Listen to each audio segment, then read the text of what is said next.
What's going on, YouTube? It's TC coming again with another video. And in this video, I want to talk about some of the things that I would do differently if I could go back in time to get into cybersecurity. So for the majority of high school, I worked in customer service, fast food. I worked at McDonald's. And during those years, I really learned how to interact with people, solve problems, communicate with people, just overall that human to human connection and interaction.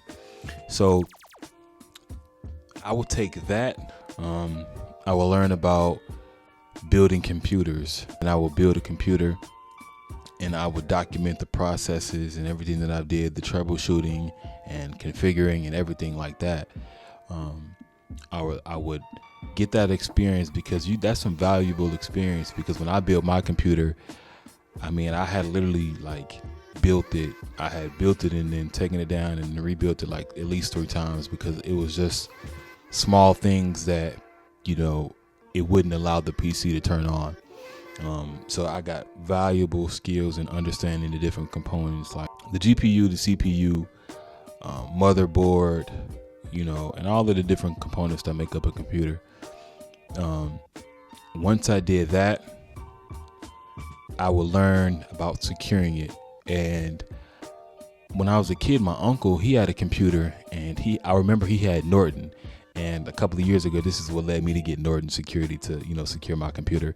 So I would make sure I was secure it, use strong passwords, strong security settings, password managers. I would just really immerse myself in the fundamentals of security and then cybersecurity. So once I did all that, I would make sure I documented everything. Maybe start a blog. Would do all of that, and I would focus on networking, because as from what I know now, when I look at the climate, everybody I've talked to, I have a couple of friends who've gotten plenty of IT jobs. And although they may have the skills, a lot of it is because of who they know. And they have these relationships, and, people like who they like. People like people who are like them. So if you can be relatable, affable, and dependable, and, have those key traits and skills, it's gonna set you apart. So networking, going to the different events, being a part of different groups, social gatherings, conferences, things like that.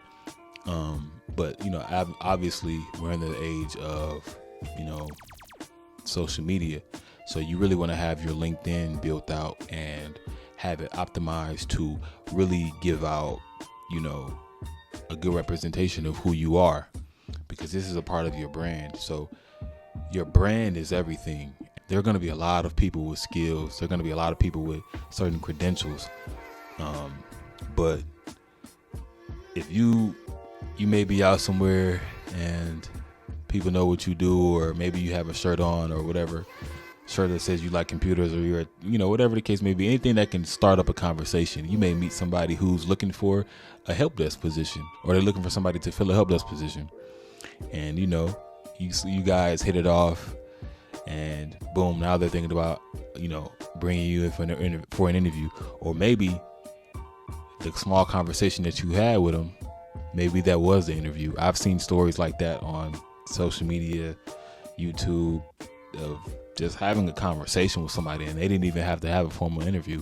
If I could go back in time, I would be a lot farther ahead. Kind of like to look at things as if,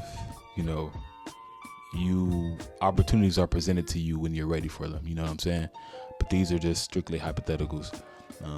So if you're in this position, if you're a younger guy, maybe you have roommates, maybe you're at home, fresh out of high school, fresh out of college, whatever the case may be, and your expenses aren't too high, you can really afford to take a help desk position, or one of those positions that, maybe don't pay the best, but you have to be able to look down the road and see the bigger picture. Don't harper on the fact that, I'm just making $15 an hour and I see people making $40 an hour, $50 an hour. They all had to start somewhere.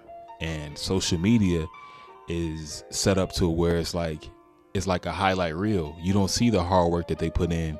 You don't see the grind, the frustration, and the rejection. You don't see that part. You just see like the end goal.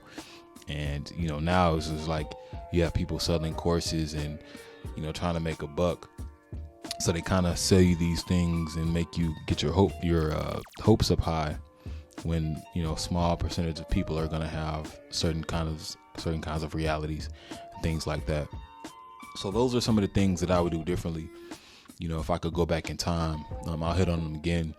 I would leverage my customer service skills to get an IT help desk position, and then I would build a computer. Maybe if you have a lot of time, you could honestly try to do this all around at the same time. Or if I had the time that I had, I would try to do this all around the same time. Build your social brand. Build a profile, a blog. Talk about what you've done.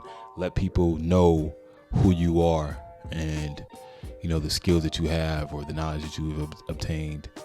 And then that's a part of networking. Get into these social events. Get into these clubs. Go to these conferences and really just allow people to know who you are. If nobody knows who you are, they can't have an opportunity for you. If nobody knows what you can do, they can't have an opportunity for you. But again, I didn't want to make this video too long. I know I haven't posted in a while. I've had a lot of things going on. I've been working on a project where I have a domain controller. I have a couple workstations joined, and I've implemented best security standard practices. I've implemented security solutions, SIM solutions to monitor events going on endpoints. And I'm really trying to figure out how I can continue to expand this. And I kind of like have a small project to the point to where it's like I'm purposely downloading malware on this isolated VM, and I want to study it and see what it does. And then I want to go through the whole incident response lifecycle process, from detecting it to remediating and getting rid of it, and then even writing up a report of what I've learned. I do plan to release this. I'm definitely going to release. I have been documenting for you guys the process of Active Directory, installing it, or installing the Windows server, joining the domains, and just kind of like some of the basic things that you can do in it. I have it documented. I just have to put it on the blog and then release it. But again, I won't continue talking your heads off. If you've liked, comment, subscribe, thank you for watching. Thank you for liking. Thank you for commenting. Thank you for sharing. And I'm still working on being consistent, but it's kind of challenging, when you have a lot of aspirations and a lot of things going on, like in your personal life. But again, thank you for watching. Peace.